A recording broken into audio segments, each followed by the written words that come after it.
ये TV9 digital और मैं हूं विष्णु और मेरे साथ हैं TV9 डिजिटल के लीगल एडिटर अशोक बगड़िया। खबर यह है कि शाहरुख खान के बेटे आर्यन खान की जमानत की अर्जी क्रूज ड्रग सीजर केस में उस पर आज सुनवाई हो रही थी, जो कि पूरी नहीं हो पाई है। सुनवाई कल भी होती रहेगी। आज आर्यन खान की तरफ से भारत के पूर्व अटॉर्नी जनरल मुकुल रोहतगी ने उनकी तरफ से जिरह की। अशोक बागड़िया हमें बताएंगे कि आज अदालत में उन्होंने क्या क्या कहा। अशोक, देखिए विष्णु जी, आज सुनवाई जो है बम्बई हाई कोर्ट में करीब 4:15 बजे के आसपास शुरू हुई और ऐसा लग रहा था कि आज सुनवाई कंप्लीट नहीं होगी, लेकिन जज ने बीच में कहा कि भाई वो ये मामला पूरा सुनेंगे। लेकिन फिर शाम को 6:10 के आसपास जज ने कहा कि नहीं, अब लगता है कि इस वक्त बहस में कुछ ज्यादा वक्त लगेगा, तो ये जो आर्ग्यूमेंट्स है कल के लिए पोस्टपोन एडजर्न किए जाते हैं और कल 2:30 बजे इस मामले की सुनवाई दोबारा होगी। ये बताइए कि आज जो मुकुल रोहतगी ने आर्यन खान की तरफ से कहा, उसके मुख्य बिंदु क्या थे? देखिए 4-5 पॉइंट्स हैं जो मुकुल रोहतगी जो भारत के पूर्व अटॉर्नी जनरल रह चुके हैं, आज वो आर्यन खान की तरफ से अपीयर हुए और उन्होंने 3-4 बिंदुओं पर काफी जोर दिया। पहला चीज ये उन्होंने कोर्ट को बताया और आर्ग्यूमेंट्स उन्होंने ऐसे ही शुरू किए कि जहां तक ये मुकदमे का सवाल है, मेरे खिलाफ ये मुकदमा झूठा मुकदमा लगाया गया, नंबर 1। नंबर 2, उन्होंने कहा कि मेरे से कोई रिकवरी या कोई सीजर नहीं है, किसी तरह का ड्रग्स मुझसे कोई सीज नहीं किया गया, न रिकवर किया गया।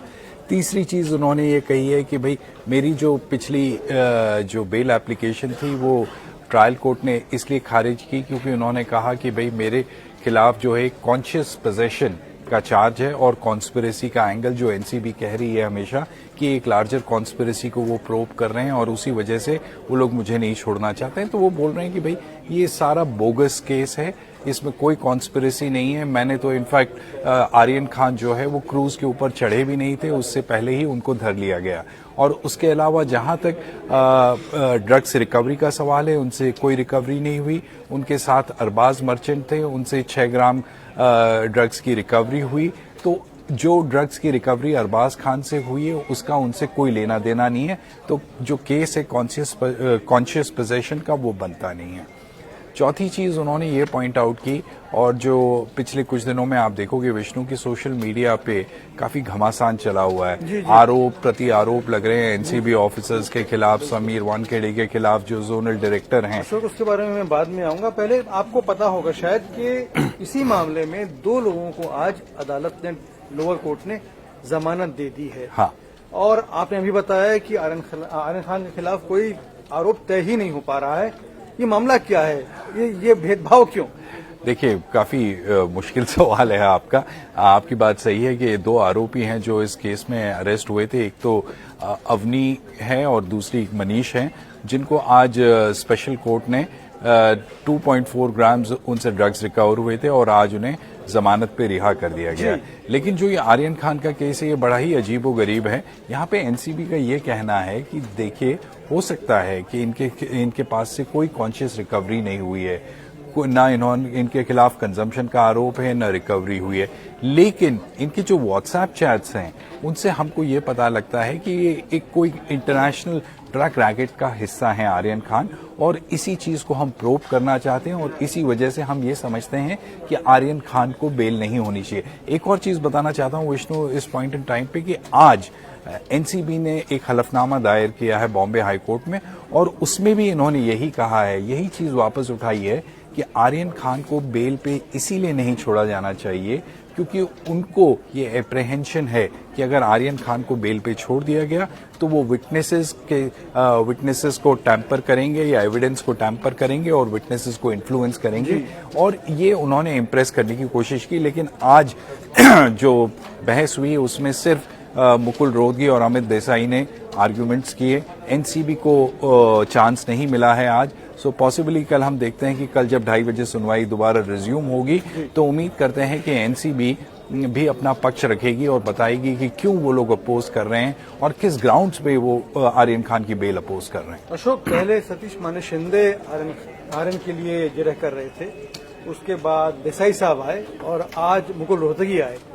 तो बेसिकली क्या लग रहा है, शाहरुख खान खुश नहीं है उनके जो भी वकील आ रहे हैं उनके बेटी की जिरह कर रहे हैं, क्या वजह है इसकी?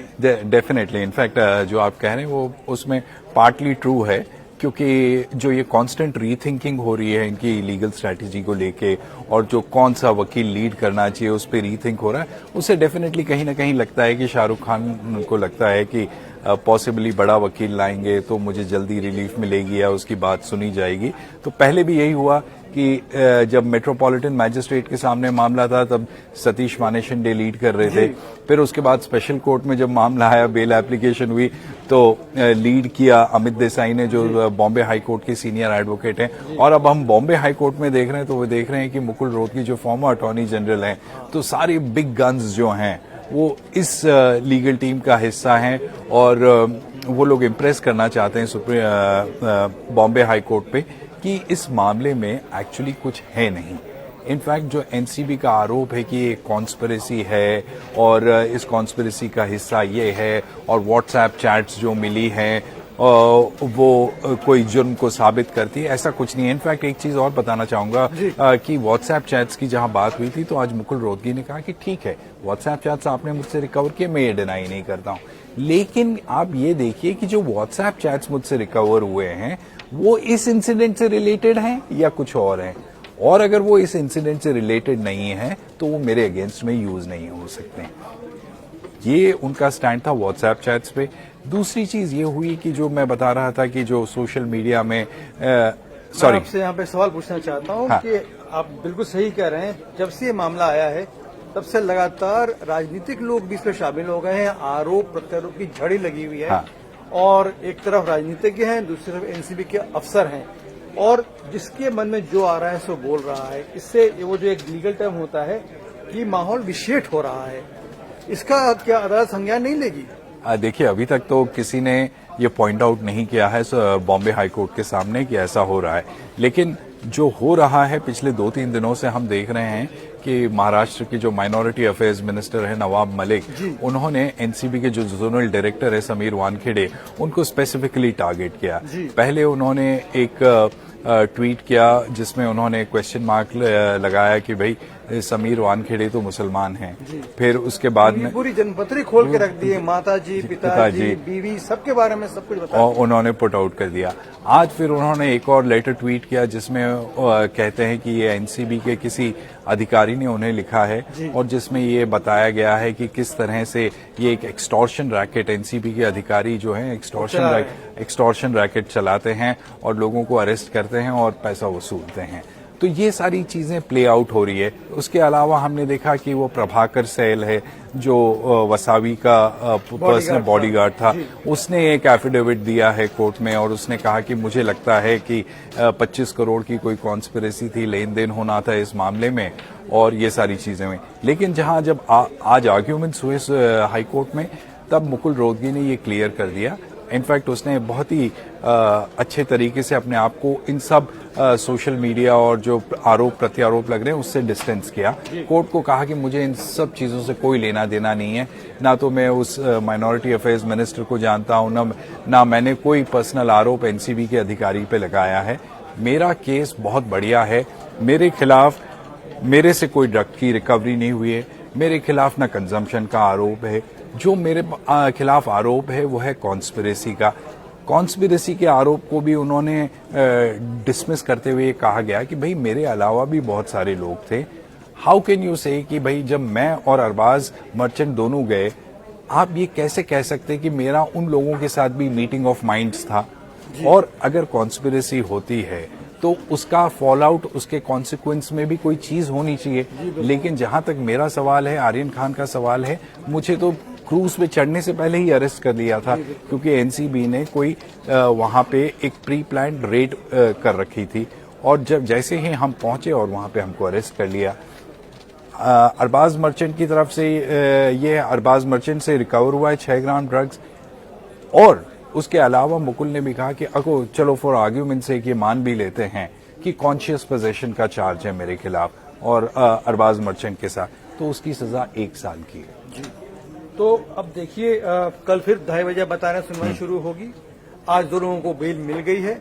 आप तो बहुत दिनों से कोर्ट्स को और बड़े ऊंचे कोर्ट्स को कवर करते रहे हैं, आपको लगता है कल आर्यन खान को उम्मीद करनी चाहिए कि कल उनको जेल से निजात मिल जाएगी या ये मामला अभी फिर लंबा खींचने वाला है? देखना ये पड़ेगा विष्णु कि कल ये हियरिंग कितने बजे खत्म होती है। तो अभी तो आप देखिए कि सिर्फ मुकुल रोहतगी जो आर्यन खान के लिए अपियर हो रहे हैं उन्होंने आर्ग्यूमेंट की है। अब कल हम देखेंगे अमित देसाई जो आर्यन खान के लिए भी अपियर हो रहे हैं वो मुकुल रोहतगी के आर्ग्यूमेंट्स को सप्लीमेंट करेंगे। फिर उसके बाद में दो और अक्यूज्ड हैं, मुनमुन दमीचा और अरबाज मर्चेंट हैं, उनके वकील बहस करेंगे। फिर एनसीबी के लॉयर्स बहस करेंगे और उसके बाद में फिर देखना पड़ेगा कि क्या बॉम्बे हाई कोर्ट के जो जज इस मैटर की सुनवाई कर रहे हैं वो रेडी हैं या नहीं ऑर्डर पास करने के लिए।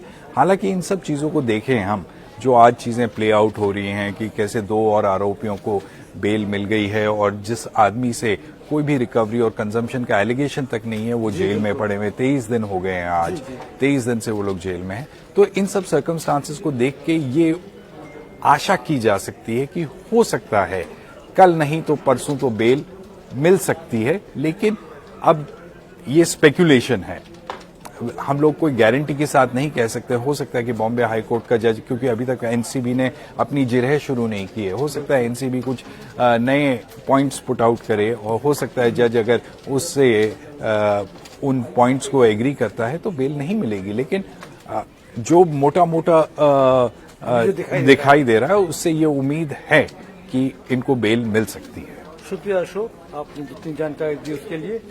तो आर्यन खान की जमानत की अर्जी पर कल सुनवाई जारी रहेगी बॉम्बे हाई कोर्ट में।